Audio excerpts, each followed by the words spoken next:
early 1950s in central Denmark, a series of mutilated corpses were found in a peat bog much like this one. At first, police theorized they were victims of ritual murder. The police were right, but they were also wrong. You will learn the amazing truth behind these hideous crimes as we journey into the world of the strange, the bizarre, and the unexpected. Witness the death rites of a Balinese prince in a fiery ceremony designed to release his soul for reincarnation. Follow the bizarre travels of composer Franz Joseph Haydn's severed head. Discover a dream house that sticks out its tongue at convention, and the peeling wall that seems to defy gravity. Observe the unusual rituals of grief practiced in New Guinea. Probe the bizarre mysteries of nature as time slows down. Explore the baffling mystery of the world's most famous violin, the Stradivarius. Join us in a festival where the spirits of the dead are welcomed back in one of the most macabre homecomings on record. And watch as a Texas oil heir is buried in her expensive automobile tries to prove you can take it with you. The strange, the bizarre, the unexpected. We'll examine those subjects a man named Robert L. Ripley dared us to believe it or not.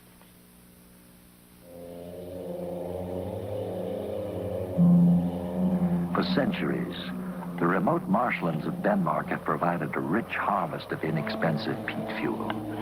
In this dramatic recreation, the fields yielded another unexpected harvest.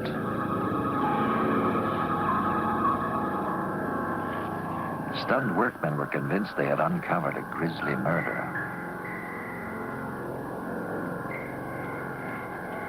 When police arrived, they noted the similarity to other murders in the region, a suspicion that is verified by pathologists in nearby Copenhagen. Cause of death, strangulation. The examiners also reach another startling conclusion. The victim has been dead for nearly 2,000 years. That 1950 disinterment was not the first such ancient corpse discovered.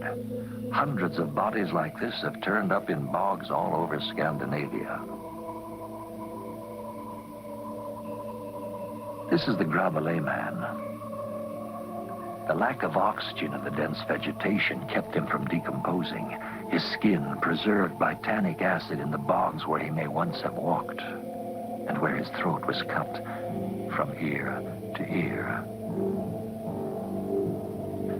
Why was he and the others like him murdered?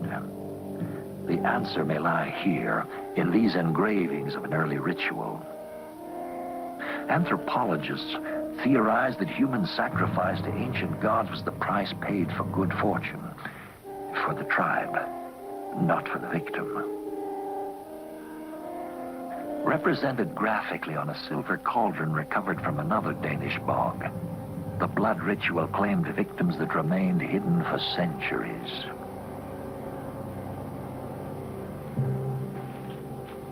The bog people are finally at rest above ground in museums like this throughout Denmark. They died hideously, strangled, decapitated, their throats cut.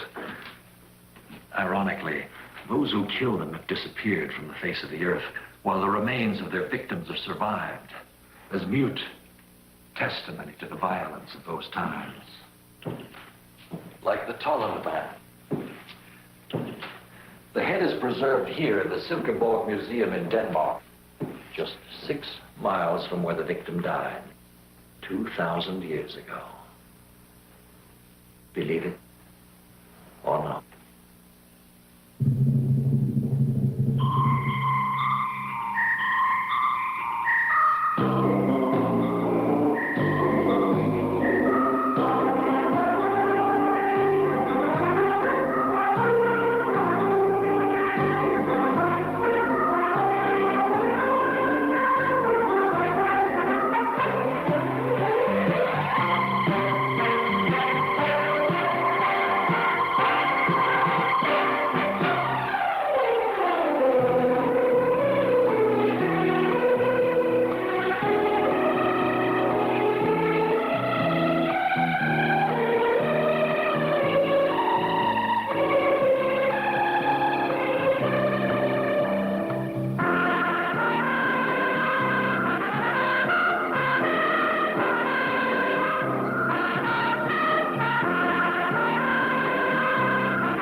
One of the tallest bell towers in northern Italy is located here in the Piazza del Comune in Cremona.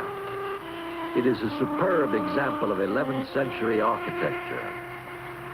And up here, the Loggia del Militi. On the other side of the piazza,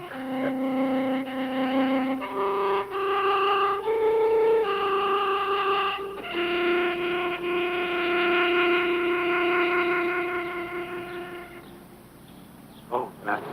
Grazie. Yeah. Ciao. Oh, well. The violin is very big in Cremona.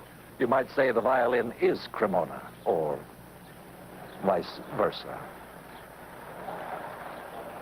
The first of the great violin makers, Andrea Amati, was born here in 1535. And it was his grandson, Niccolo, who later took on a 12-year-old apprentice, Antonio Stradivari. He is buried here, and his secrets are buried with him. This is a Stradivarius. It's dated 1715. He must have been about 71 when he made it. It sold new for $15. Today, it is estimated to be worth... Lot number 339, the Healy Stradivari, and 100... A recent auction demonstrates the soaring value of an original Stradivarius. $10,000. At $110,000, $120,000. At $120,000 now, at $130,000, $140,000 with the order here, $150,000. At $150,000 now, at $150,000, $160,000, $170,000, $180,000. At $180,000 now, at $180,000. At $180,000 then, that is near me and against the room, at $180,000 is their worth. $180,000. What is a violin? It's a piece of wood, carved and shaped in a certain way. Then it's varnished, and strings of gut are stretched across it. Almost any reasonably competent woodworker can make one. But then, anyone can daub paint onto a canvas. That doesn't make him a Rembrandt or a Renoir.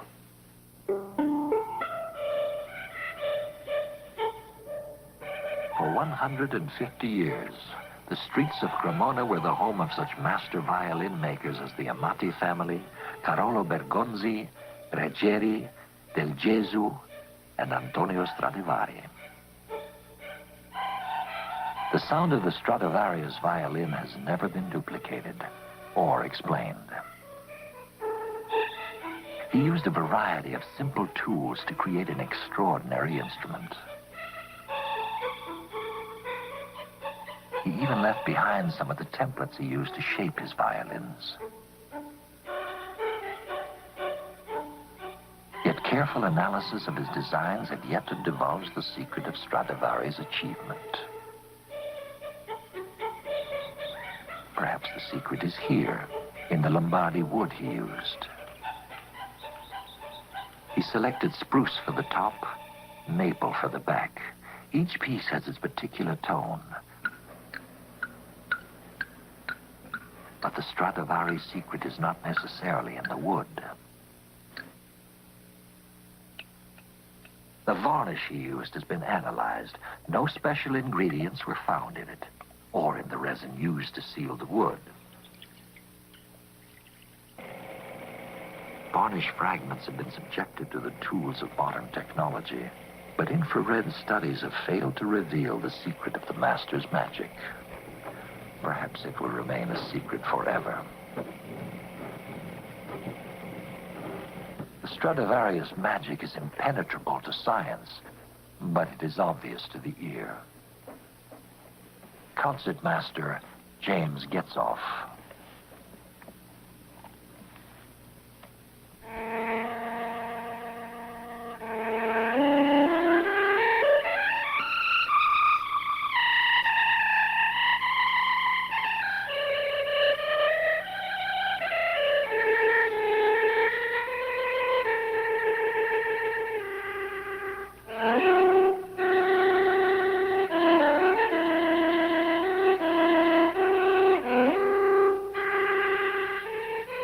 thing we do know.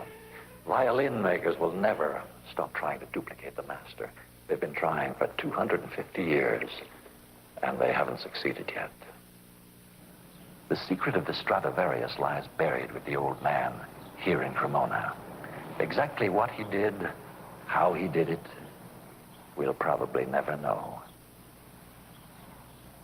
This is no Stradivarius. But then, I'm no Yasha Heifetz. Believe it or not.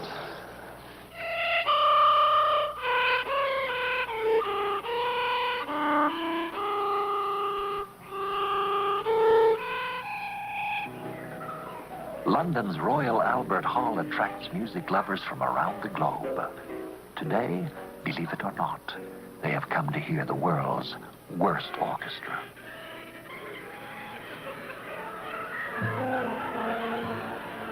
The members of the orchestra are not professional musicians. All are amateurs, and most are unfamiliar with the pieces they're about to play. John Farley, the young maestro, has conducted the orchestra since it was founded in 1970.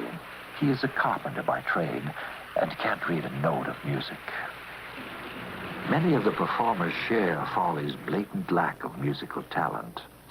That does not deter them, however, from attacking Thus Spake Zarathustra, the famous composition by Richard Strauss.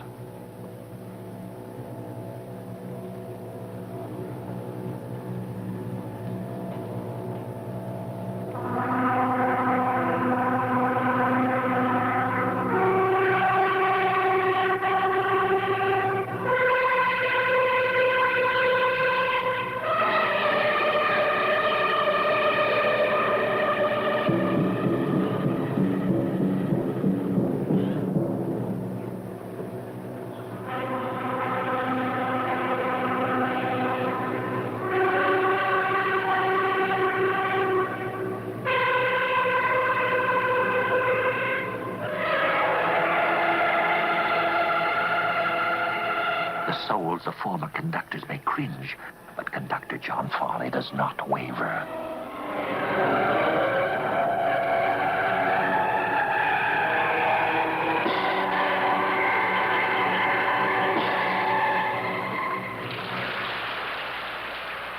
Farley wins, Strauss loses, and Tchaikovsky is next. The soloist is Miss Sally Binding. The piece is the Tchaikovsky Concerto in B-flat minor, and more or less.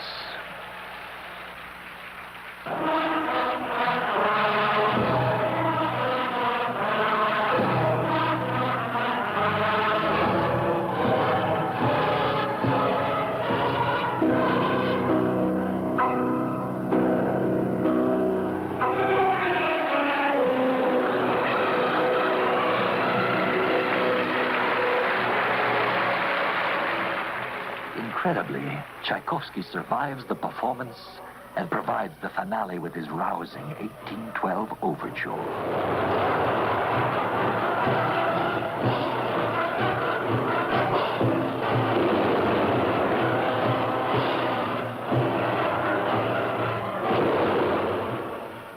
With the brass playing at least 2 bars behind everybody else, the orchestra presses toward a triumphant conclusion.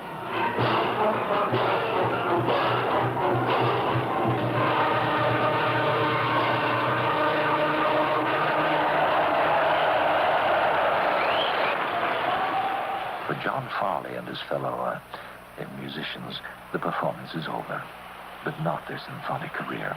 They plan to return next year to play again.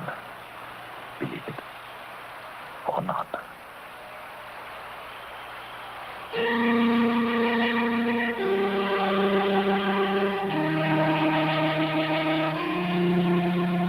This 18th century church in Eisenstadt, Austria, is the final resting place of the great composer, Franz Joseph Haydn.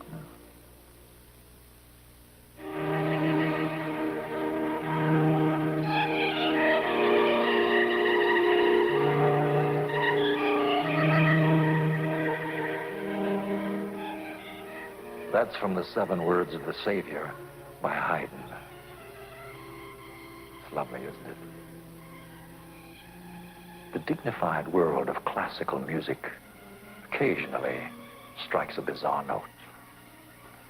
The history of Haydn's skull is one. Franz Joseph Haydn, the great Austrian composer, died in 1809. Shortly after the burial services, a man named Johann Peter, under cover of night, had Haydn's coffin dug up and his body exhumed. Peter was an amateur phrenologist, an occult science of the day that claimed that you could determine a person's intelligence by studying the bumps on the skull. Infatuated with Haydn's genius, Peter cut the head from the corpse and took it home. There, he very carefully peeled the flesh from the head, glazed the skull, and then put the grisly relic away for safekeeping.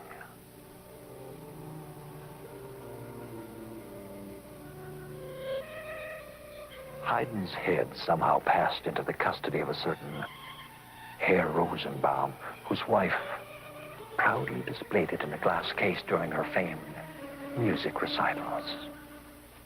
It might have remained with the Rosenbaums had it not been the decision of Prince Esterhazy, a great admirer of Haydn's, to have the composer exhumed and reburied on his estate near Vienna. The headless body of Haydn was discovered, and an outraged Esterhazy, tracing the theft to the Rosenbaums, demanded that they return the head immediately. But to no avail.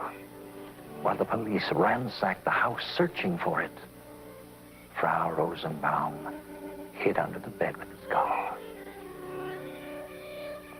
Finally, the desperate Rosenbaum cleverly passed off a bogus skull on Esterhazy, which, with great ceremony, was buried with Haydn's body. Rosenbaum died, and in his will, gave back the original skull to Johann Peter, who had first stolen it. From Johann Peter, it passed through a number of hands in the 19th century, eventually ending up at the Society of the Friends of Music in Vienna, where it was augustly displayed in a special cabinet. There it remained until 1954, when the Viennese public, insisting that a great national treasure had suffered enough abuse, put pressure on the authorities to have poor Haydn buried intact. Though his body was in the Soviet zone and his head in the international zone, the occupying powers gave in to popular demand.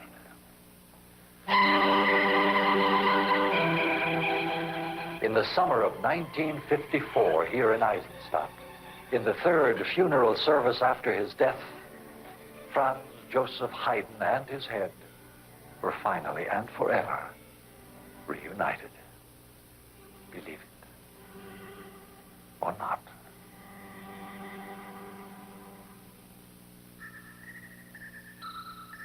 A tiny violin that actually plays fits inside a walnut shell made by Fred Bowerman of Friendsville, Tennessee. Believe it or not. Astounding creations of avant-garde architecture and the fantasy house of an artist's dream. See them next on Ripley's Believe It or Not. Planted in a Belgian garden by an American artist, these whimsical creatures are not entirely what they seem to be. These are the playful sculptures of artist Nicky de Saint-Phal. Hi, I'm Catherine Sheriff, and we are, all of us, here in Knokke, in Belgium, in this, the garden of artist-collector Roger Nellens. Nicky de Saint-Phal calls my friends here the Guardians because they guard a very special dragon, one that grew into a rather large beast. By enlarging her fanciful sculpture, artist Nicky de Saint-Phal has made a basic comment on conservative architecture.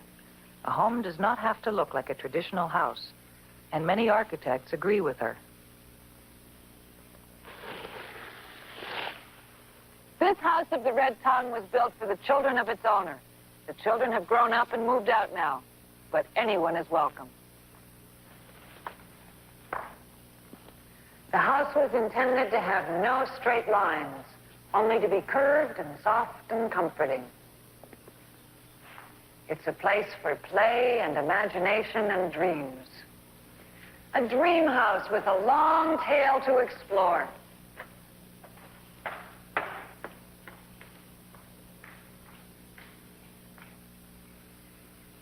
When we talk about our dream house, we don't usually mean something as bizarre as the dragon. But a passion for individuality created this house. And that kind of passion has inspired many others. The trees and the waterfall are inside this building in Hialeah, Florida. In Miami, the doors to get inside are outside. You can walk through or drive through.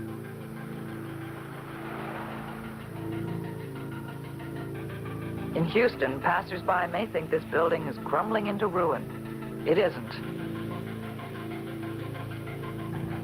In New York, on this street in the Soho district, there's nothing unusual at all, except for these 4 people.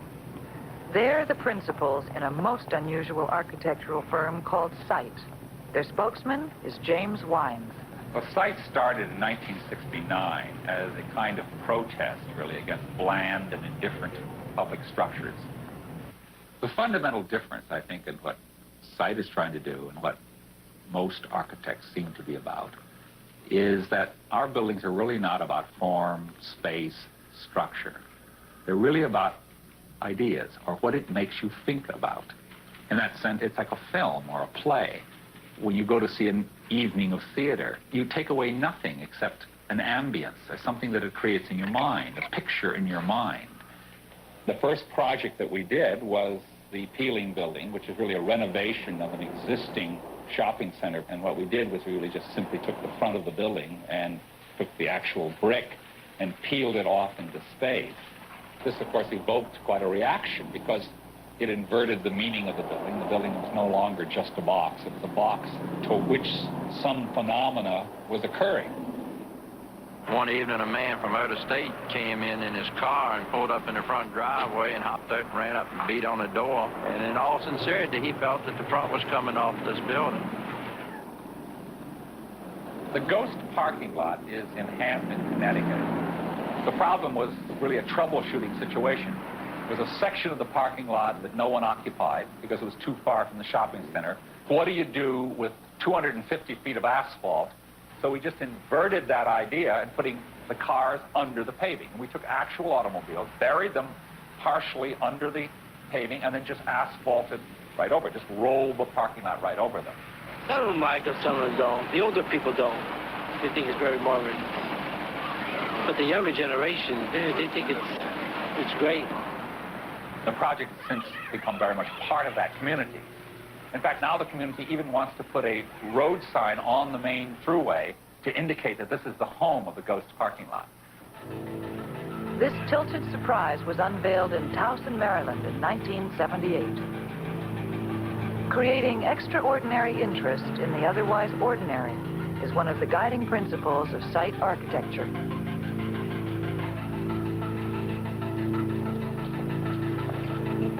This, I think, will take a little getting used to. Store's a beautiful store, but the outside, I don't like the way that concrete, the way it's on the outside. Gives off an unfinished look, but it's really nice. It's really nice.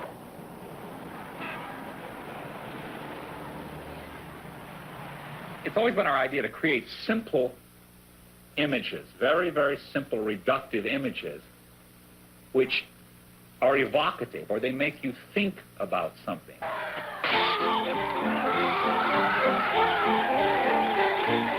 The grand opening of this site-designed building in Sacramento, California, was just that, but in a startling new way.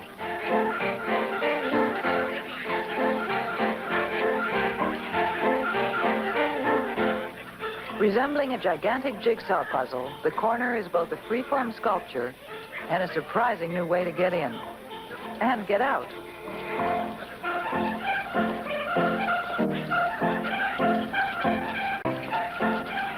Well, I couldn't believe it. I just thought that maybe something had gone wrong with the architecture.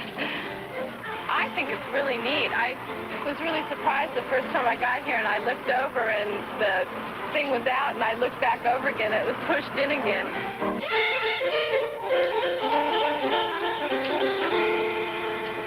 People like the cultural advantages of living in a city, but on all the other hand, they like gardening and the advantages of living in the country. So we thought we could kind of bring these two worlds together in the high-rise of homes, which is nothing but a big steel matrix, very much in the standard high-rise type, except that instead of closing the walls in, we leave it open, fill the landings, the various platforms, with dirt, so you literally buy a plot of land in the sky, and then you can build to suit. So this is the best of all possible worlds. You can be in the city and at the same time tend the garden and have your own image in terms of a private home. Your own cabin in the sky, believe it or not.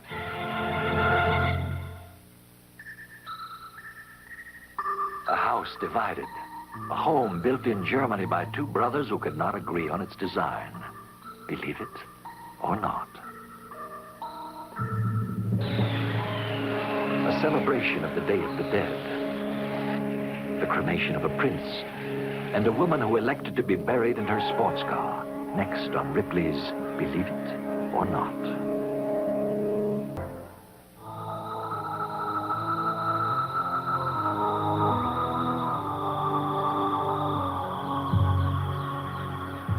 There are few things in life that interest us as much as death. After all, we're all heading in that direction. That's why we have this fascination with the rites and rituals that follow in death's wake. Père Lachaise Cemetery in Paris is the very fashionable resting place of the famous and the not-so-famous because of one unusual entrepreneur. This was all the dream of a Monsieur Nicolas Frochot, who bought the land to start the cemetery 175 years ago. He had great plans for it. It was to be the in place to be buried. But he had forgotten one important point.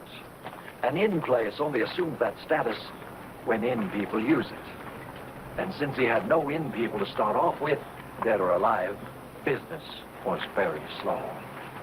And then he heard that some workmen had discovered the long-lost casket containing the remains of Queen Louise de Lorraine.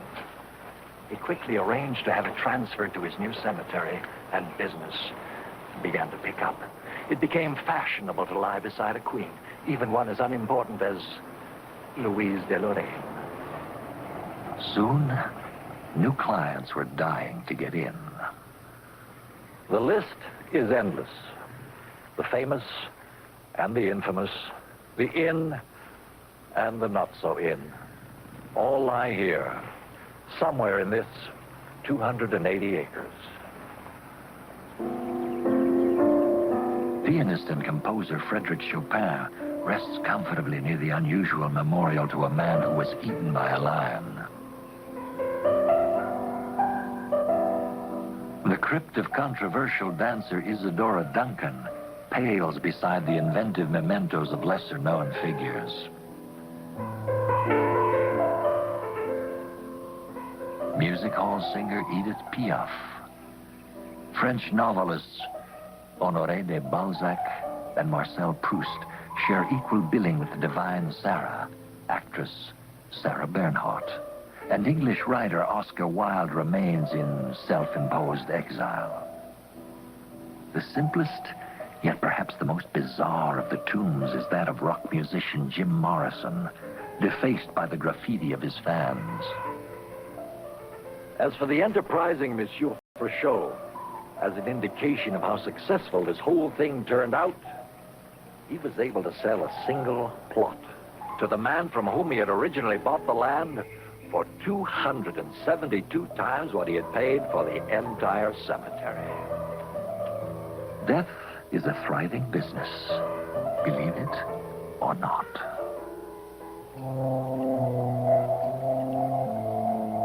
The journey into the netherworld, a macabre cruise down a gentle stream, can be a solemn occasion.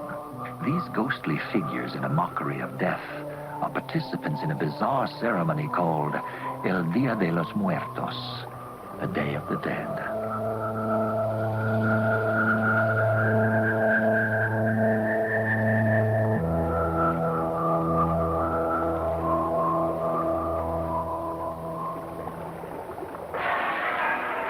Celebrated throughout Mexico in observance of All Souls and All Saints' Day, the occasion combines ancient Indian tradition and contemporary religious ritual.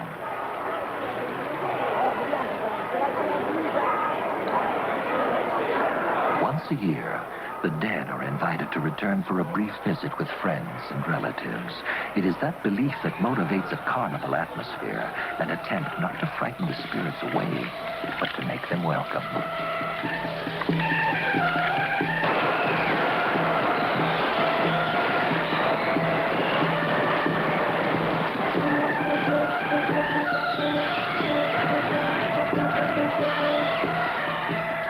Despite the gruesome costumes, the mood is perhaps more appropriate for a county fair than for a coming home party at a cemetery. Believe it or not.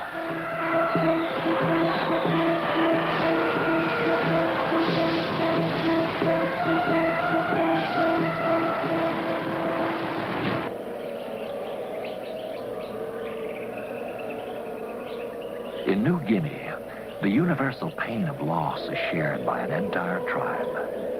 A young girl has died. Her father voices a ritual chant while relatives bring gifts to honor her passage.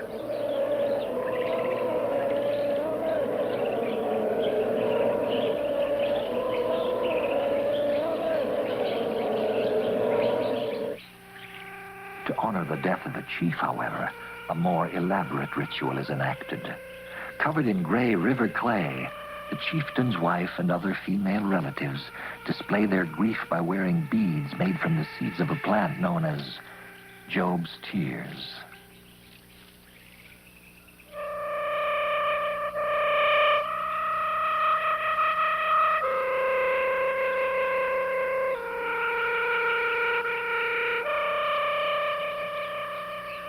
Tribal law requires the widow to wear the beads during the entire period of mourning, a time that will not end until they have all been removed, one string per day for about 2 years.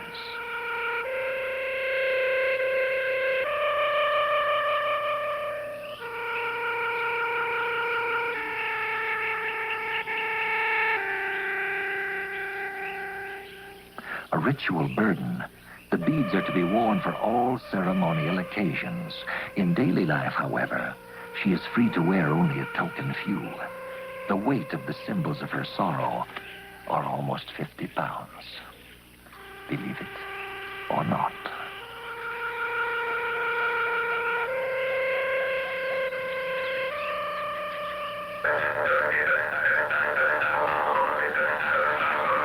On the island of Bali, the raising of a tower signals an event of curious joy, the death of a prince.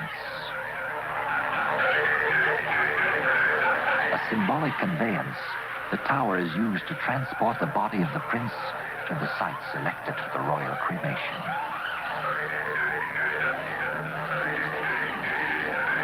By cutting away the shroud covering the prince's body, priests provide clear passage for the soul's flight into the world beyond.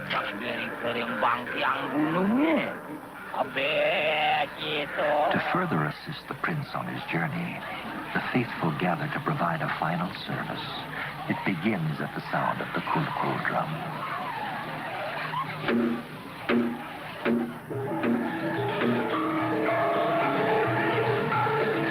Although wild and apparently unruly, the raucous parade with the symbolic dragon is believed to protect the passage of the prince by confusing evil spirits seeking to invade his body.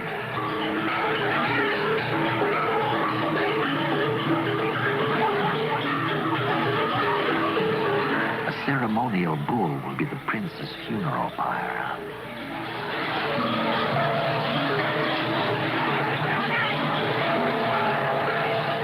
At its final destination, the tower will be unburdened and the body transferred to the bull.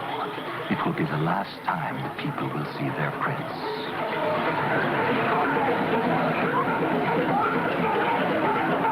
Despite rough handling of the corpse, no disrespect is intended. For the Balinese, the ceremony glorifies the spirit, not the flesh. The prince's subjects pay homage with offerings of expensive fabrics and other gifts. Smaller bulls are filled with the remains of their relatives. For the Balinese, the occasion is a rare opportunity to honor their deceased kin by cremating them in the company of royalty.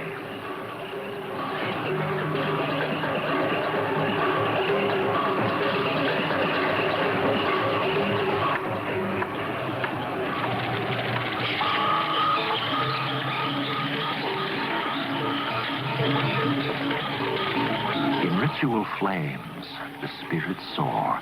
Now free, the Balinese believe to be reincarnated again.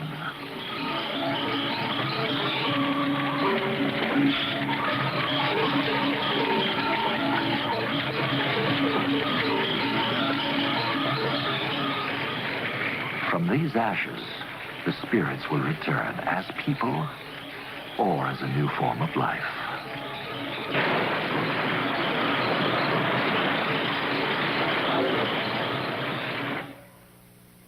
The life expectancy of an expensive sports car depends on who drives it. A 1964 Ferrari is encased in this box. Inside the car is the body of Texas oil heiress Sandra Eileen West. Wealthy, eccentric, and determined, her final exit was of her own design.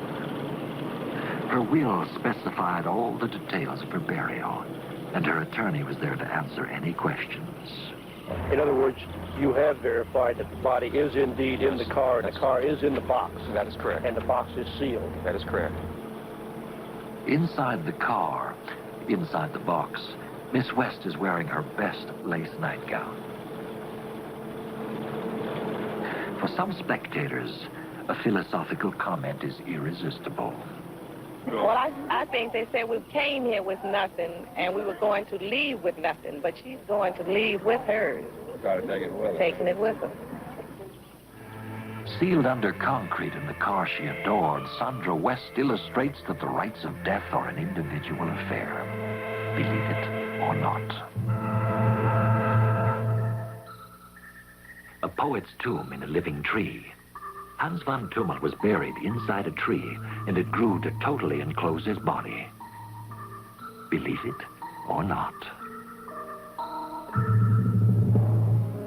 Probe the bizarre mysteries of nature as time slows down. Next on Ripley's Believe It or Not.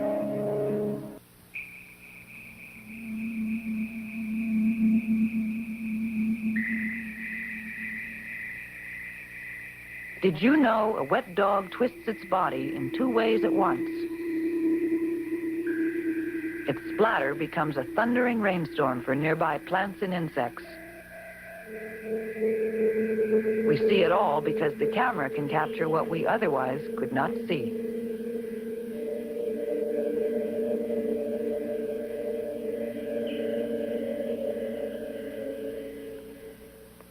This hallway connects the studios and offices of a little-known place called the Stroboscopic Light Laboratories.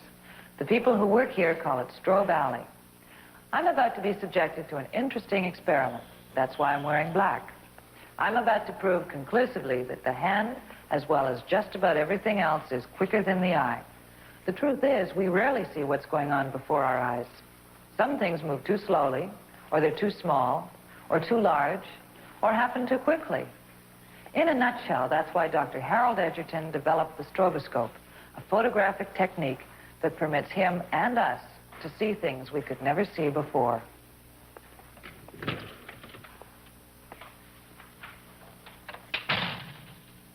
This is Dr. Edgerton's studio at MIT. Hello, Dr. Edgerton. Good morning. We'd like to have you skip rope for us. All right. Climb up on the platform there and aim north. Which way is north? That way. Okay. Okay.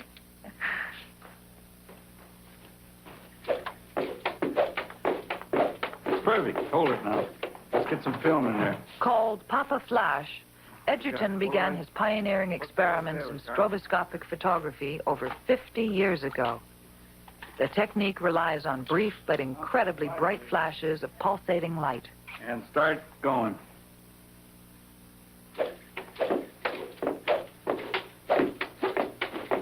I was a lot better at this when I was a little girl.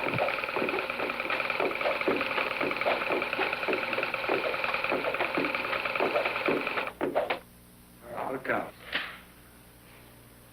We got the rope, we got everything. Now, how many would there be in there?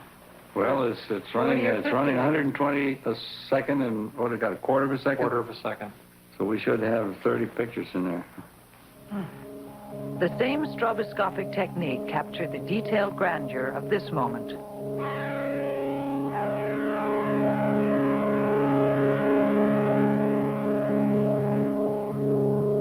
It can also stop time at the instant a bullet passes through an apple. During World War II, Dr. Edgerton used a similar method to reveal German troop movements in the dark of night. Introducing Dr. Harold E. Edgerton of the Massachusetts Institute of Technology. His stroboscope... Stroboscopic photography was in its infancy in 1940, when this Academy Award-winning short film was made. It's narrated by Pete Smith. Through this invention, you can examine machinery in motion.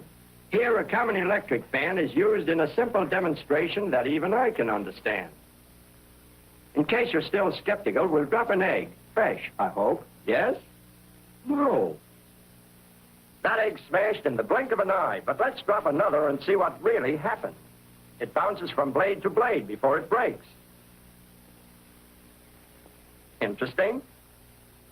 Using smoke to point up the action, our prof shows us what these fan blades actually do to the air. Chopping the ozone, the narrow blades send off small whirlpools of air which quickly break up. I always thought that my cat, in lapping her milk, curled her tongue up.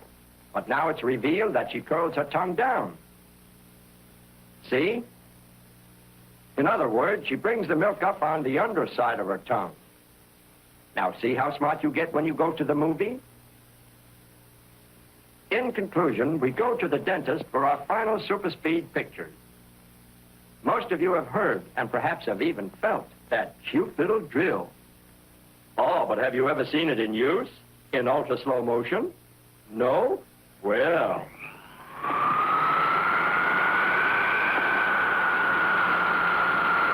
Ooh.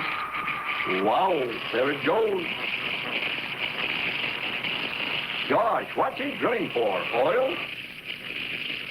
40 years later, Harold Edgerton is still exploring the unseen world. Before me, there are two streams of water forced by an intermittent pump at 60 times per second. The stream looks continuous to my eye. If I turn on the strobe light, it's obvious that the stream consists of individual drops. And these drops are now coming out at about 60 times per second, and the strobe is operating at almost 60 times per second, so there's a slight motion showing how the drops are formed and how they impact. When we look, we think we see one drop. Actually, we are looking at a sequence of drops because the light flashes for about 2 millionths of a second as each drop passes that particular place.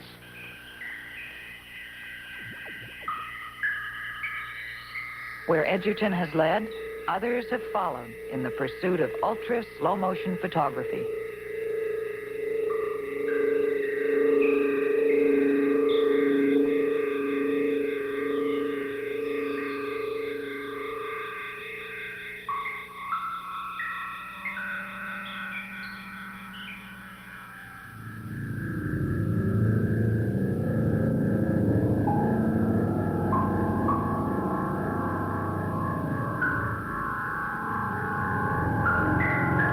Virtually impossible to see with the unaided eye, nature's secrets are revealed under the lenses of high-speed cameras.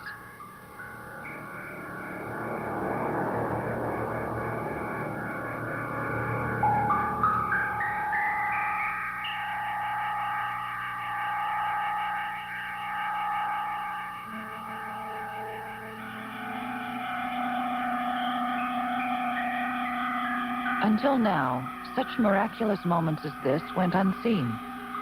Raindrops trigger the release of millions of spores in the propagation of mushrooms.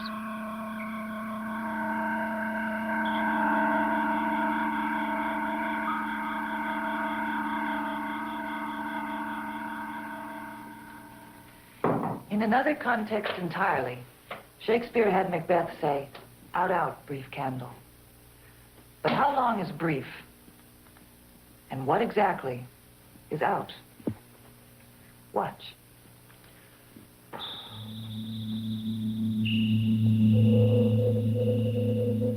Time loses its meaning as an instant becomes an eternity.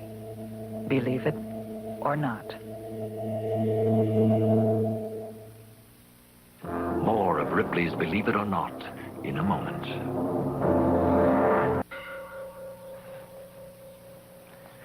Believe it or not. For generations, that phrase has summoned up memories of the marvelous, tales of the fantastic. Believe it or not will forever be associated with the man who popularized it, Robert Bell Ripley. The Ripley Memorial Museum here in Santa Rosa, California, Ripley's birthplace, is a one-of-a-kind, like the man it celebrates. Originally a church, it was built in 1873 from a single redwood tree that yielded more than 78,000 board feet of lumber. Inside are the remembrances of a man as unusual as any of the oddities he presented to an eager public. Ripley was an avid collector of the bizarre, and the museum contains a number of offbeat items the man picked up in far-off places. For inspiration, Ripley drew on his experience as an intrepid explorer and reporter of the exotic. He was fascinated by human nature, its foibles, its rituals, and in his travels, he saw enough of both to last 10 lifetimes.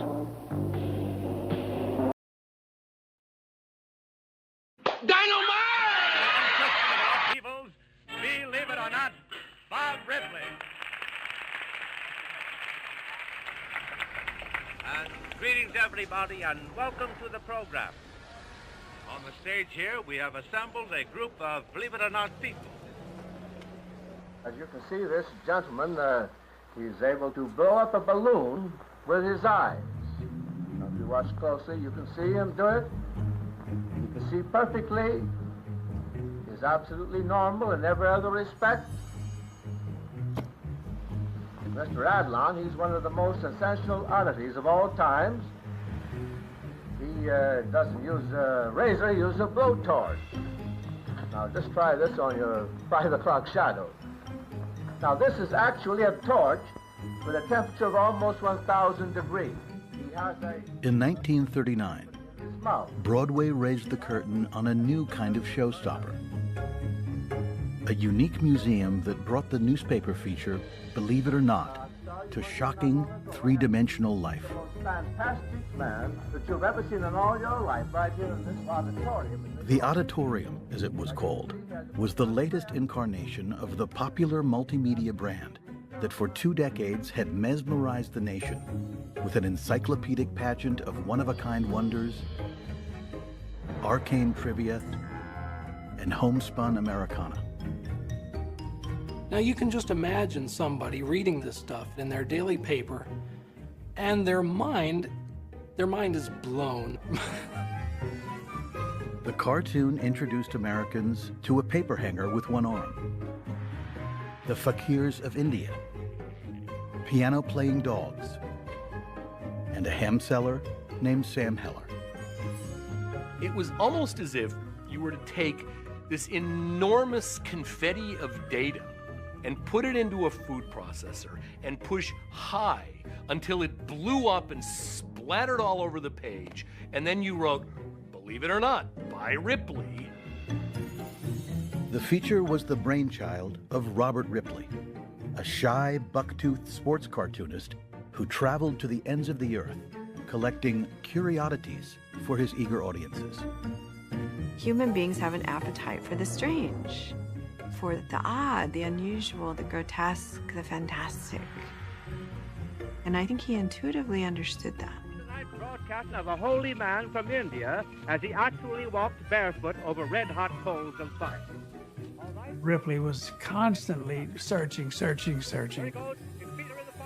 He had a fever for finding new odd things. He loved it. One of the appeals of Ripley was that he was kind of a regular guy. He was part world traveler, part hayseed, which people often called him. He was not a likely person to become a superstar. Ladies and gentlemen, tonight's program is one of the most astounding I've ever attempted. Believe it or not.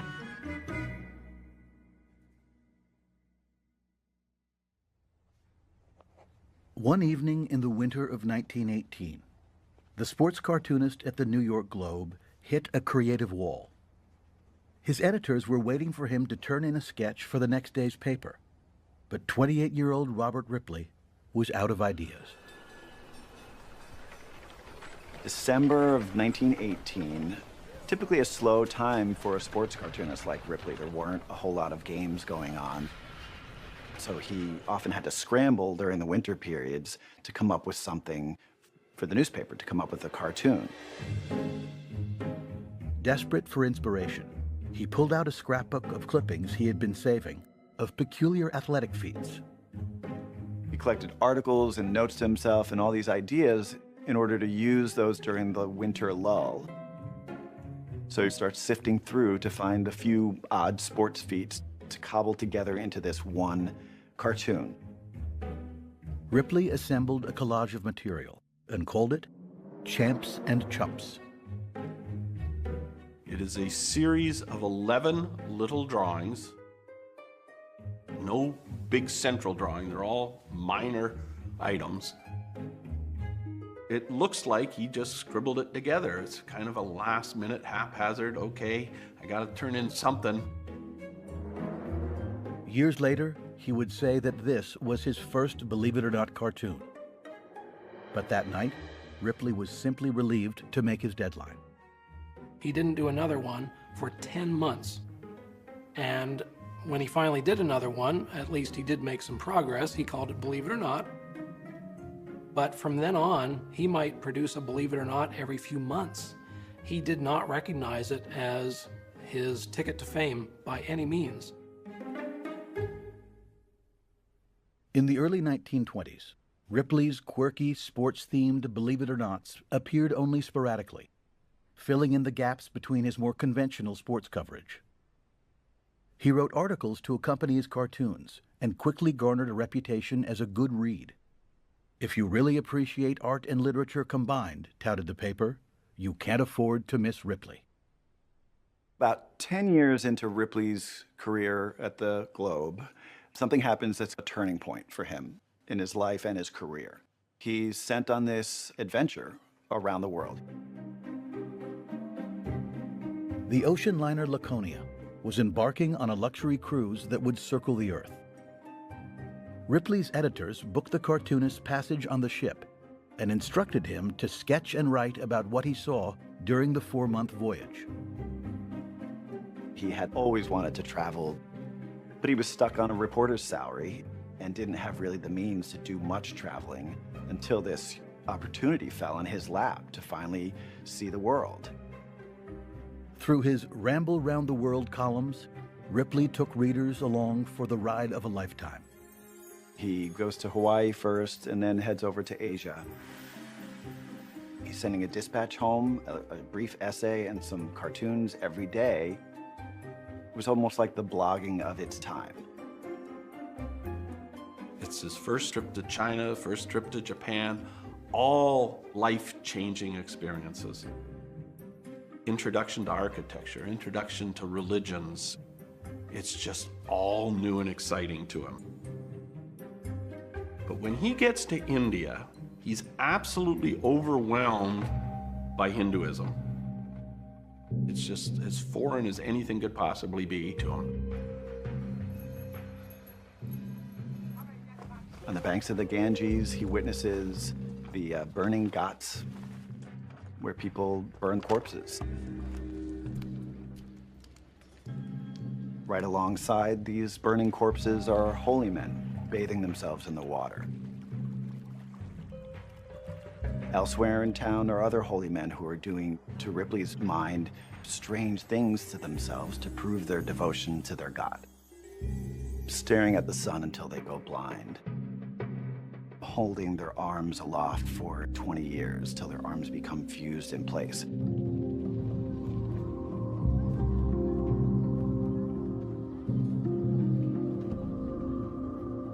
So suddenly he's seeing some of the most bizarre forms of human behavior that he's ever witnessed, and he's just fascinated by it.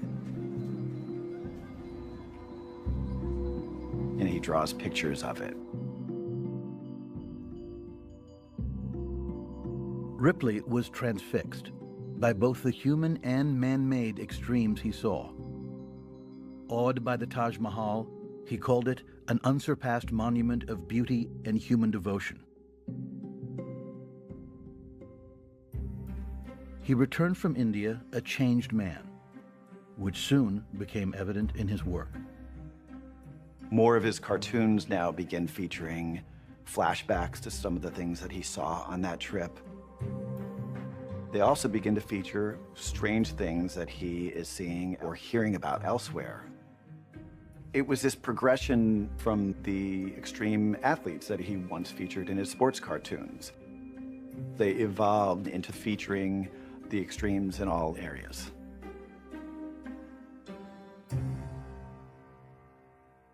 The eclectic feature drew the attention of crossword publishers Dick Simon and Max Schuster, who wrote the cartoonist offering to publish a book of his cartoons. Ripley threw the letter away. He didn't feel he was a book man. He had been published in newspapers for all his life, and he saw himself as a newspaper cartoonist. May 1927, Lindbergh and the Spirit of St. Louis. Then, one controversial cartoon would launch him onto the national stage. Charles A. Lindbergh before the epic flight to make history. In 1927, Charles Lindbergh is the first person to fly solo across the Atlantic Ocean. 3,600 miles to Paris, and all America vicariously shares every lonely mile.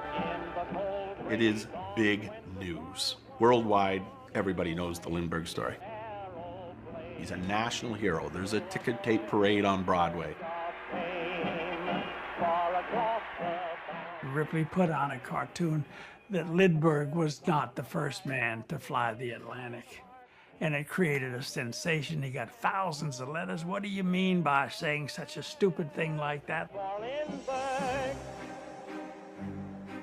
Ripley was accused of being anti-American.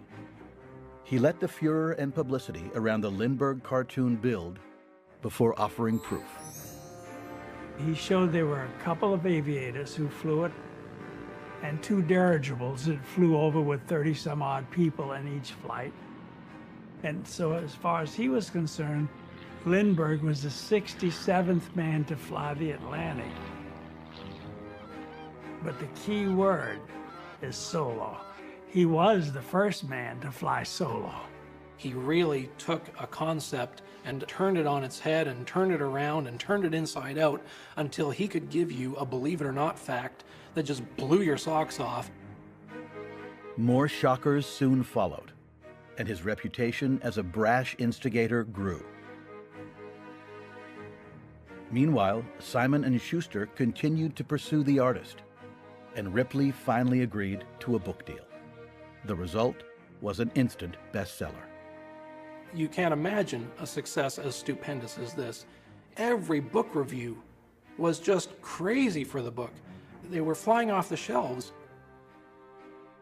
The book is really the best of the weirdest, most unusual things that he has found in the last 5-6 years. That book was the point at which he and the rest of the country finally realized what Ripley was onto.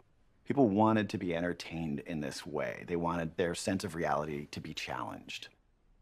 Everybody was thrilled with it, and Bob Schuster did something very smart. He sent a copy of the book to William Randolph Hearst, who owned the biggest news syndicate in the world called King Features. And Hearst looked at the book, liked it, and said, "Hire Ripley." Hearst's newspaper empire stretched from coast to coast. The media mogul offered Ripley a contract worth $100,000 a year, increasing his income tenfold. Ripley signed, committing to pen a new cartoon every day, 7 days a week. The phrase, "believe it or not," soon entered the national vocabulary as Americans embraced a steady diet of the weird and wonderful. The universe of Believe It or Not contains something for everyone. He had different categories of the odd, the curiosities. There were natural oddities. There were people that would bounce downstairs on their heads. And then he loved numbers, strange combinations of numbers. He basically said there's an infinity of strangeness in the world. It'll never run out.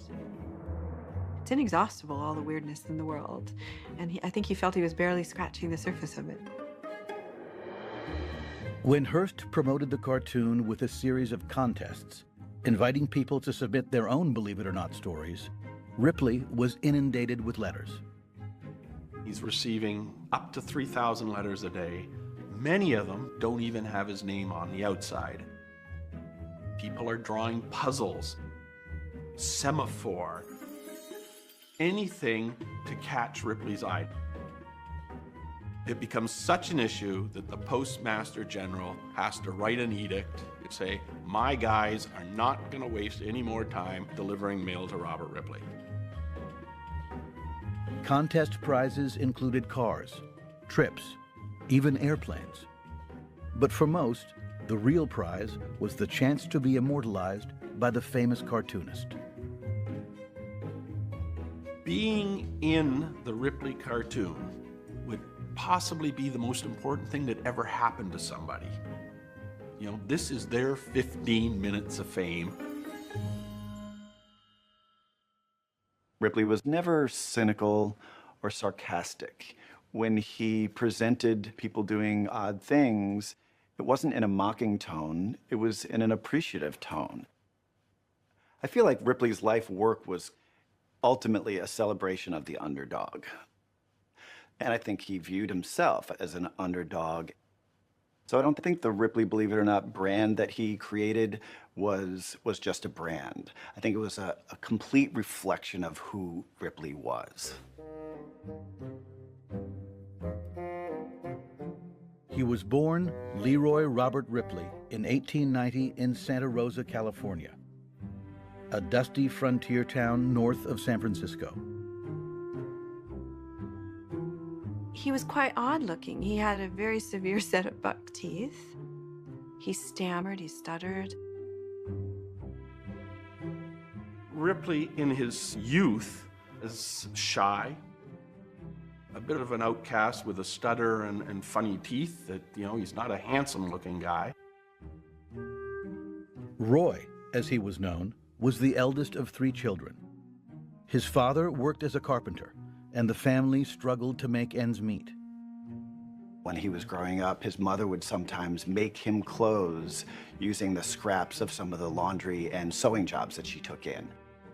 So Ripley would go to school wearing pants that looked like a dress, which is what it was. And the kids noticed and they picked on him, and I think he got teased a lot as a kid. A loner, he occupied himself with his favorite pastime, drawing. He's drawing from a very early age a lot. You know, he's drawing every time he gets a chance to.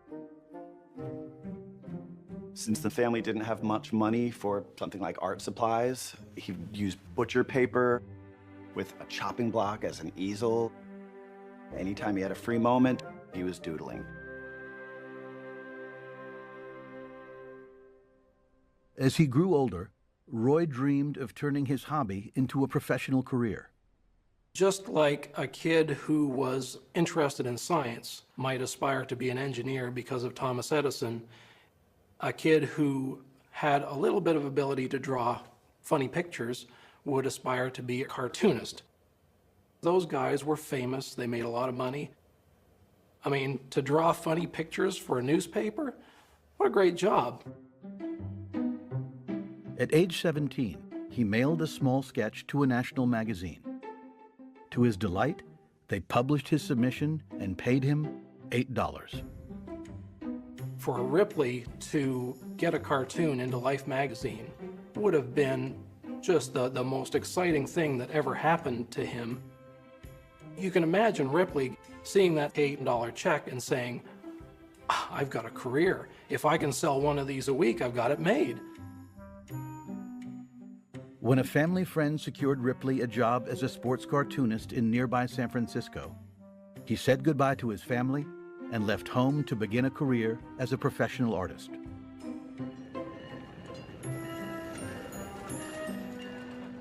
He loved the idea of moving to San Francisco. It seemed so far away to him, even though it was only 50 miles south. Ripley's newspaper debut appeared in the evening edition of the Bulletin on February 22, 1909. It depicted a baseball fan's eager anticipation of opening day. But his initial success was tempered by loneliness. I think when he first got settled in San Francisco, he still felt like a little bit of an outsider. You know, he was brand new at this job of sports cartooning. He didn't have many friends. So during this time, Ripley starts spending a lot of time in Chinatown, because he can get a cheap meal there. You know, for 5 cents, he can eat some noodles. But I think he was also drawn there. I think in Chinatown, he felt like less of a loner and developed a connection to these people who were on the outside of things themselves. They weren't part of the mainstream. He felt welcome in Chinatown, but Ripley struggled to find his niche in San Francisco's competitive newspaper world. He was fired from 2 different papers. Colleagues advised the discouraged artist to try his luck in New York, a bigger newspaper market with more opportunities. With nothing to lose, he scraped together his meager savings and bought a one-way ticket east.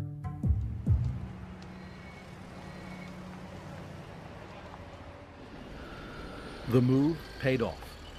Ripley soon found a job as a sports cartoonist for Manhattan's Globe and Commercial Advertiser. It was the beginning of a dramatic transformation, starting with his name. If you want to be a tough sports guy in New York, you can't be Leroy. So he changes from Leroy Robert Ripley to Robert Leroy Ripley. With his $25 a week salary, he invested in a new wardrobe, swapping his scruffy California clothes for smart 2-piece suits. This new person emerged from this very shy, winning boy from Santa Rosa to this snappy dresser, snappy if loud, garish dresser. Bought his first suit, sent home a picture to his mom of himself posing in Central Park with rolled up pants and a high waist and big lapels, and he was just so proud of that. Proud that he could finally buy something nice to wear after not having that ability as a child. He rented a studio apartment at the venerable New York Athletic Club. A natural athlete, he availed himself of the club facilities. Handball became his sport of choice. After all, the popular game of handball as it is played today. From 1922 through 1928, handball is a major part of his life. He's the New York City champion.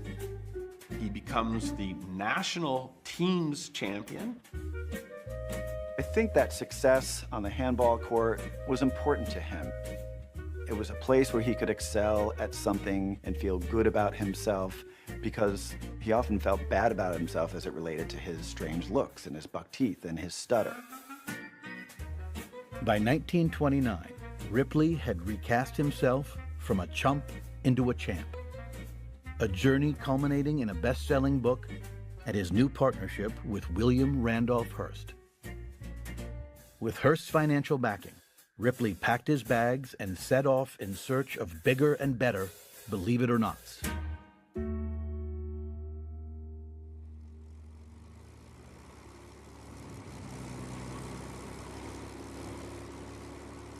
During the Depression, it was exorbitant to travel by plane or ship. Most people couldn't afford it. Robert Ripley was bringing back the world. He was the messenger. Ripley is credited for going to 201 countries. At the time, there's about 235 recognized countries, so he was the most traveled man of his time.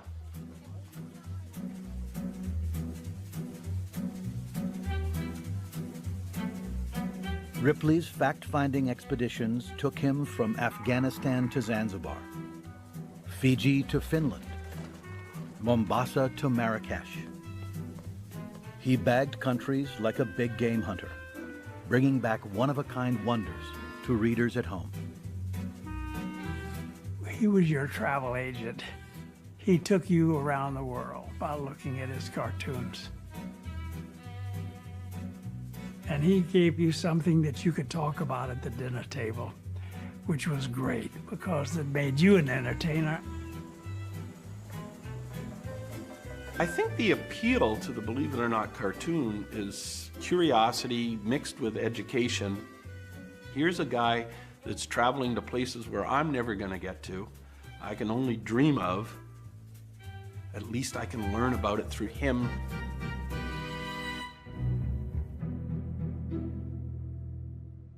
And yet, for all his worldly travels, he could also be small-minded and parochial. Normally, you think of somebody like Ripley, who is bringing us the world. You think of them as being something of a highbrow, somebody who's educated and well-traveled. But he was well-traveled kind of like in the way that maybe your weird uncle was well-traveled. One minute, he would really be somebody who was using travel to raise his consciousness. The next minute, he would seem to be just another ugly American tourist.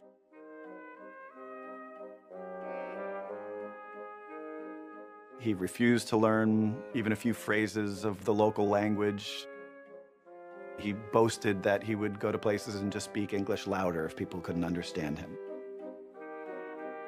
Preferring to travel in comfort, Ripley was game to rough it when he had to. He had a fear of flying, yet still managed to log over 600,000 miles, enough to circle the Earth 24 times. But the intrepid globetrotter had a secret, one that he kept hidden, a world away.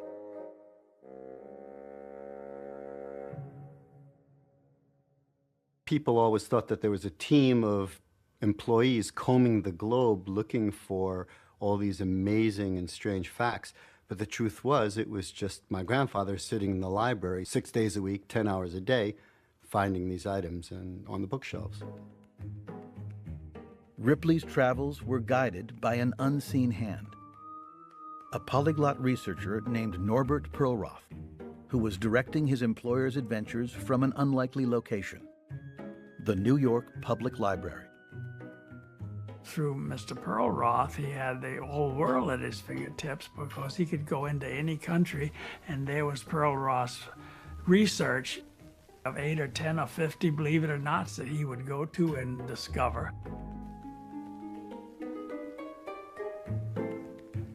I call them the odd couple. There was Robert Ripley and his chief researcher, chief fact checker, Norbert Perlroth, who no one's heard of. Ripley had first hired Perlroth, a Jewish immigrant from Europe, in the 1920s to help translate documents and research content for his early Believe It or Not feature. Well, my grandfather, Norbert, was a teller at a bank, and Ripley was a client of the bank. My grandfather never sent him a resume or applied for a job. It was just a man in a bank who spoke all these languages and got hired.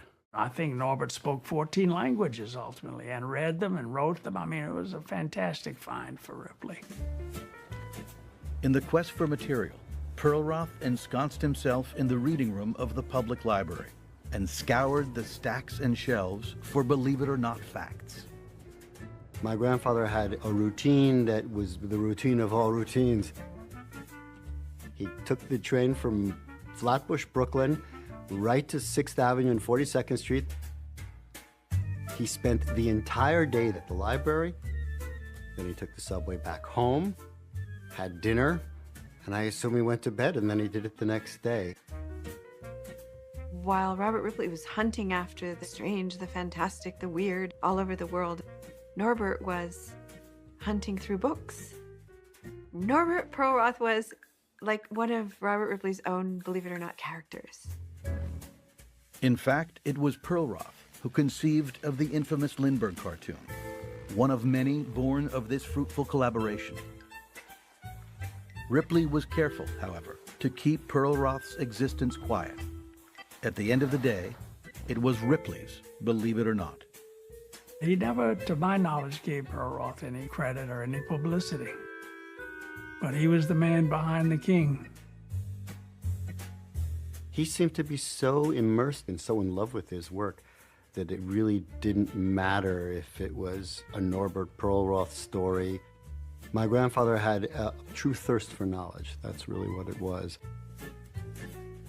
They were absolute opposites, and yet somehow they fulfilled one another. They made a perfect, complete union of entertainment. You know, one couldn't exist without the other.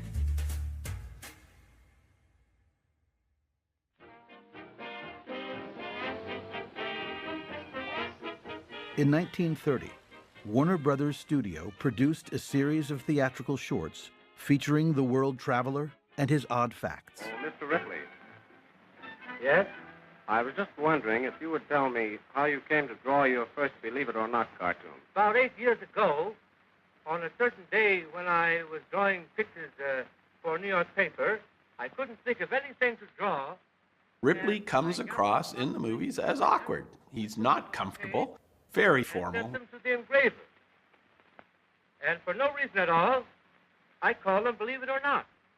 There's no sense of relaxation at all, stiff as it can be in most cases. I'd like to show you one of the most curious things that I've ever collected in the Believe It or Not Museum. He's not the most natural performer, and he deals with that in his own ways, one of which is has a little cup of whiskey always at hand and kind of loosens himself up before he has to get in front of the camera. Now I'm going to show you the strangest man that I've ever seen in all my travels. I came across him a few years ago in the northern part of Africa, and he had on his head horns more than 18 inches long. Audiences were captivated as the formerly silent artist stepped out from behind his easel and onto the screen.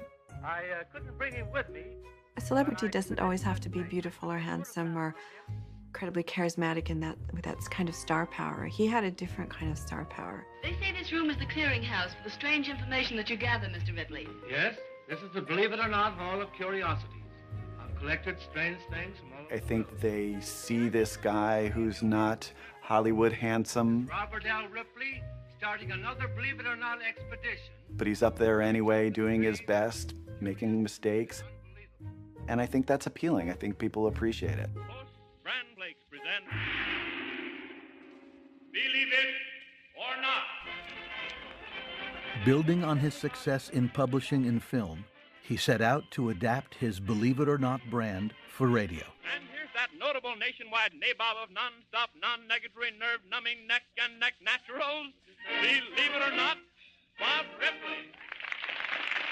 Greetings, everybody, and welcome to the program. Ripley's star in the Walk of Fame in Hollywood is for radio broadcasting, is not for anything else he did. The most astounding feat ever attempted.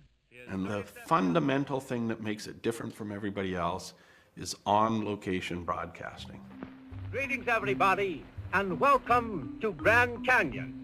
This is Bob Ripley speaking to you 1 mile down at the bottom of the canyon.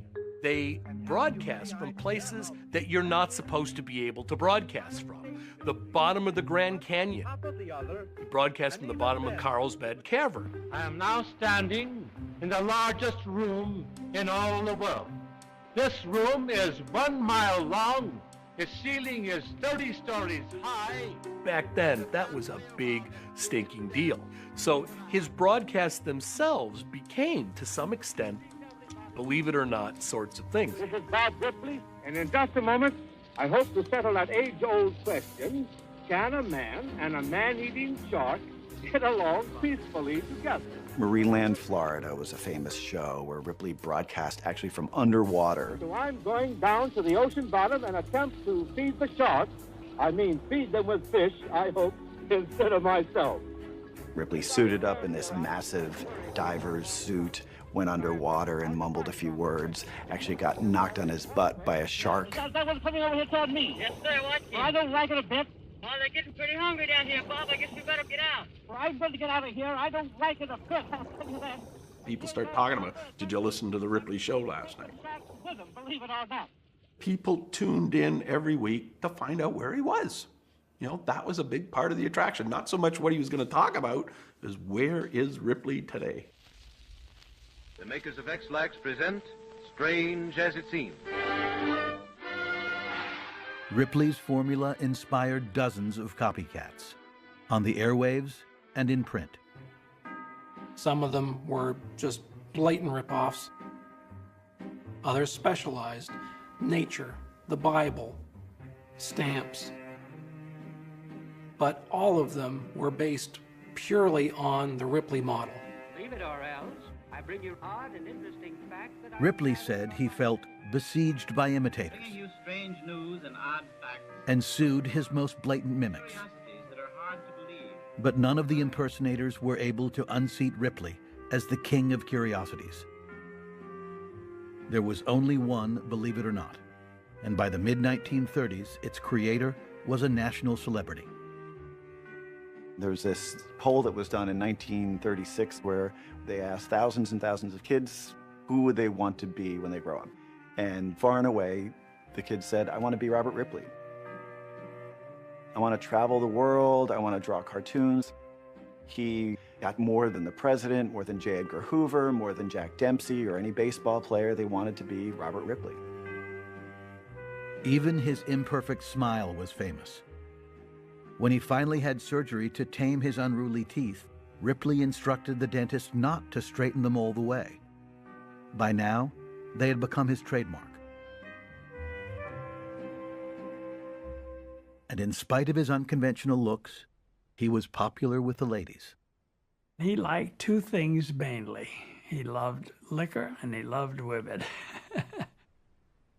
It's impressive, this guy who doesn't have Hollywood handsome looks. He becomes something of a ladies' man, sort of a renowned ladies' man. He was often seen out on the town in the company of actresses and models. After a brief, turbulent marriage to a dancer in the 1920s ended in a bitter divorce, Ripley publicly vowed to remain single. Still, the press deemed the bachelor a catch, his impressive income part of the appeal. By the mid-1930s, he's making $500,000 a year during the depths of the Depression. He's making so much money, he finally decides, okay, it's time for me to buy a place for myself. And like everything else in his life, no ordinary house will do. He purchased a 27-room mansion north of New York City, which he called Believe It or Not Island, and a luxury apartment overlooking Central Park. In his homes, the wealthy entertainer indulged his obsession for all things Chinese. His early infatuation with Chinatown had blossomed into a full-blown love affair with the culture. Everywhere you looked were signs of Ripley's devotion to China and the Chinese. He would often dress in Chinese garb. He would wear these embroidered robes. He had entire rooms that were decorated with artifacts from China. Ripley hosted elaborate dinner parties where he served gourmet Chinese food. He purchased a Chinese junk and sailed up and down Long Island Sound, donning a captain's hat to welcome friends and girlfriends aboard. Ripley's personal life was as unconventional as his chosen career, and the eccentric artist pursued both with gusto.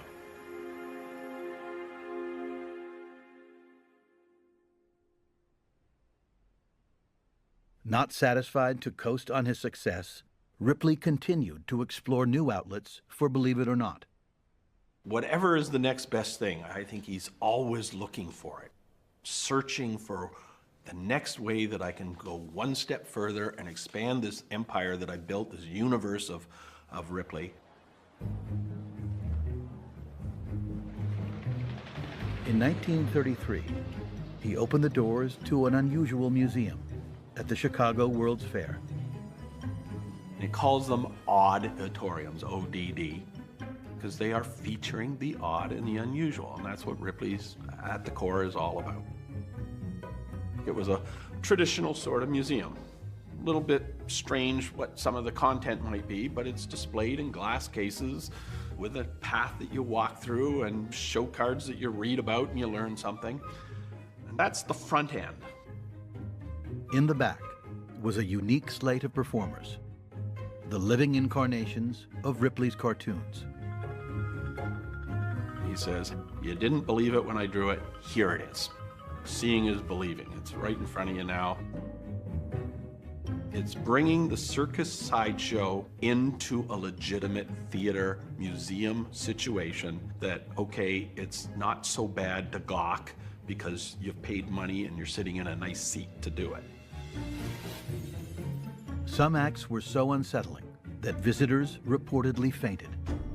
He actually has nurses on the staff to help people that, are seeing something that scares them or freaks them out or, causes their heart to beat a little too fast. And the Chicago show was a major success. It gets held over. He comes back in 1934. They couldn't get enough of him. One of the more popular acts was this 9-year-old girl named Frida Pushnik, who was born without arms or legs, yet over time had trained herself to do typical things. She attended school, she was a good student, she had won an award for penmanship, she could sew a button. And I think she's an example of the kind of person that reflected Ripley's appreciation for the underdog. Somebody who, in Frida's case, was disabled, but was able to do exemplary things. And I think Ripley loved that kind of thing and loved sharing it with other people. When the Chicago Fair closed, Ripley was invited to restage his show at a new exposition opening in San Diego. But there, his lineup met with resistance.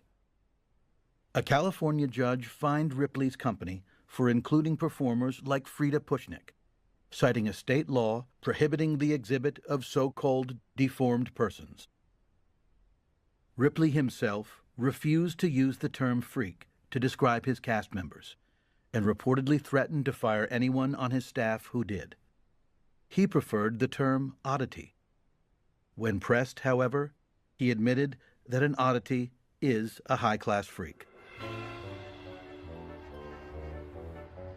In 1939, Ripley invested millions to develop a permanent museum site on Broadway in Manhattan, which was rechristened Oddway for the grand opening. The New York City venture debuted to great fanfare and featured a bill of eye-popping performers.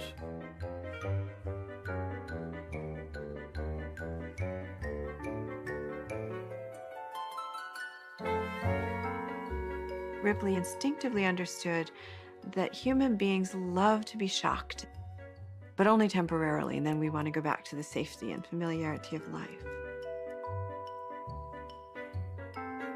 He stops just short of terrifying us, but he makes it entertaining.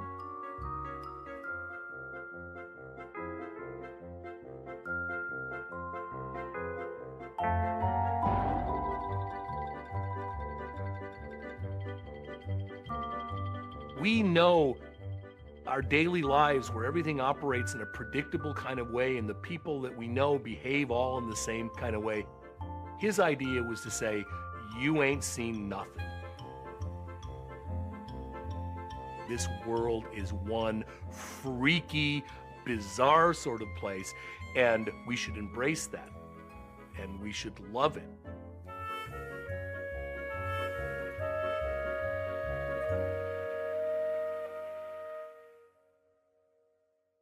Bob, believe it or not, Ripley.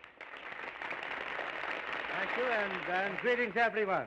I have just returned from some of our naval and military air bases, and I may say I've never been so completely astounded. The advent of the Second World War grounded the so-called modern-day Marco Polo. Who are fighting our war for us. Unable to travel overseas, he turned his attention to the home front, celebrating heroic soldiers and their amazing war stories in his Believe It or Not panels. But despite his patriotic enthusiasm, friends began to see a change. He started missing deadlines and grew noticeably heavier. In the mid-1940s, some in his inner circle speculated he may have suffered a small stroke.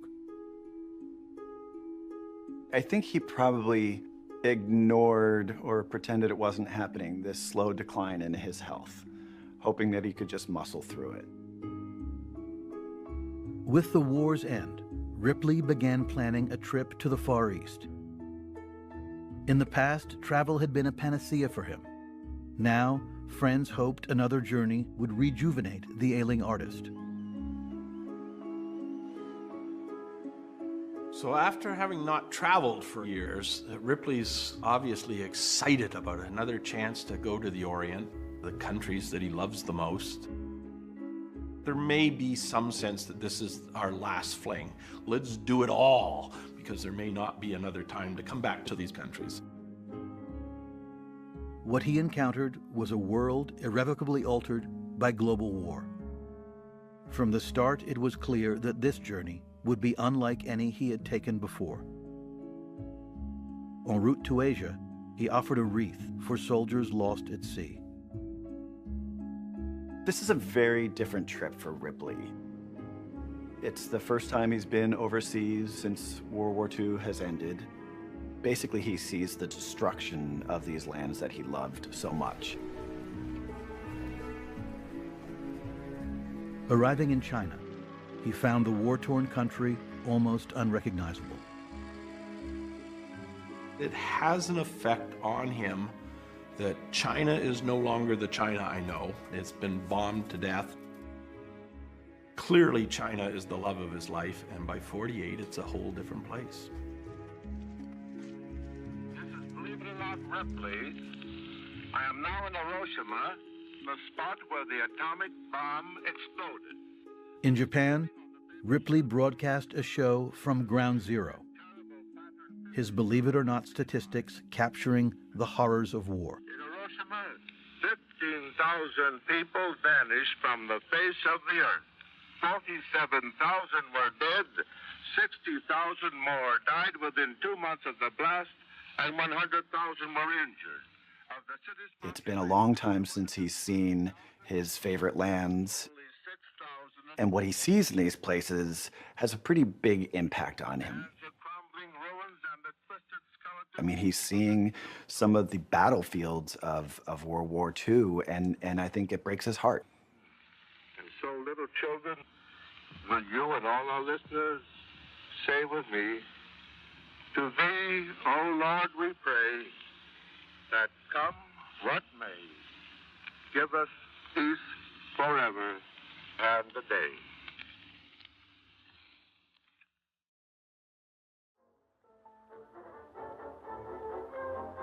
Returning home from the sobering trip, Ripley threw himself into his work, setting his sights on a new frontier, television. Greetings, everybody, and welcome once again to the Believe It or Not television show. And tonight, I'm going to show you an actual flying saucer, which you've all heard of. I'm going to dramatize for you a card game in which the winning hand was held by a dead man. In 1949, Believe It or Not premiered on NBC, joining an early television lineup that included programs like Howdy Doody and The Ed Sullivan Show. And as a special guest, I'm going to present the man who, without doubt, underwent the greatest physical in all the world, the greatest example of human endurance.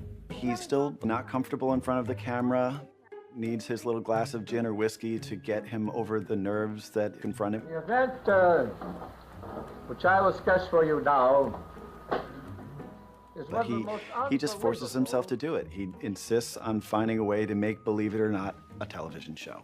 And he does it. During the 13th episode, Ripley was examining a display of the crown jewels of Europe when something happened. He and his lovely assistant, Peggy Corday, are on camera discussing the jewels when suddenly he gets this glazed look in his eyes. He sort of slumps down a little bit. He stops talking, and this is live. With very little warning, Ripley has a heart attack or a flutter on the show. He gets through it, but there's seriously something wrong. The people on the show realize that this isn't in the script. Friends urged Ripley to get examined at the hospital, but he shrugged them off. When he did go in for tests later that week, doctors admitted him for observation overnight. The next afternoon, he got on the phone with his friend Bugs Bear and said, "I'm breaking out of here tomorrow. Let's do something this weekend. We'll have a party." He hangs up the phone, clutches his heart, apparently a sudden heart attack, and one of his girlfriends/assistants goes running to find a doctor and a nurse. And by the time they got back to his bedside, he was dead.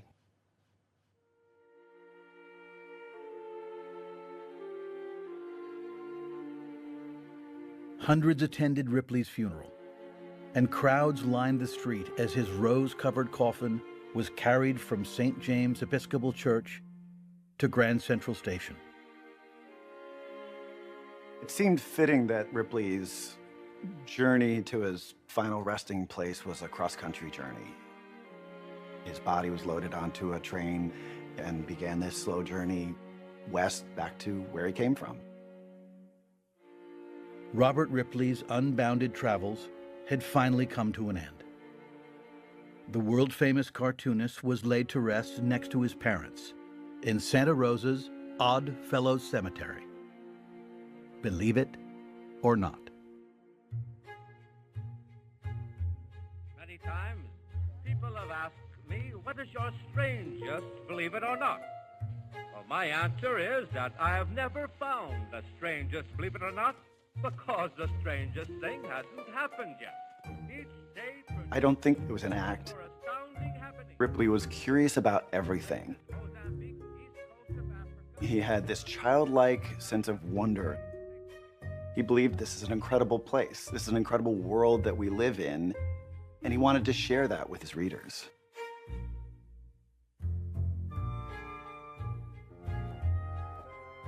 In many ways, what he did is still happening all over the place today.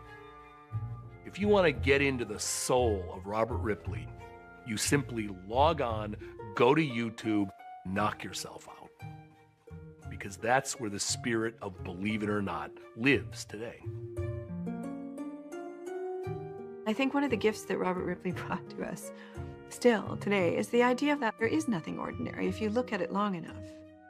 And with enough clarity, and you can begin to see that even the most ordinary thing is extraordinary. Confidant to movie stars, athletes, and kings. Visiting more countries than any man in history, Robert Ripley preferred to live alone. By the time of his death, May 27th, 1949, Believe It or Not was read by 80 million people daily in 38 nations, in 17 different languages. Believe it or not.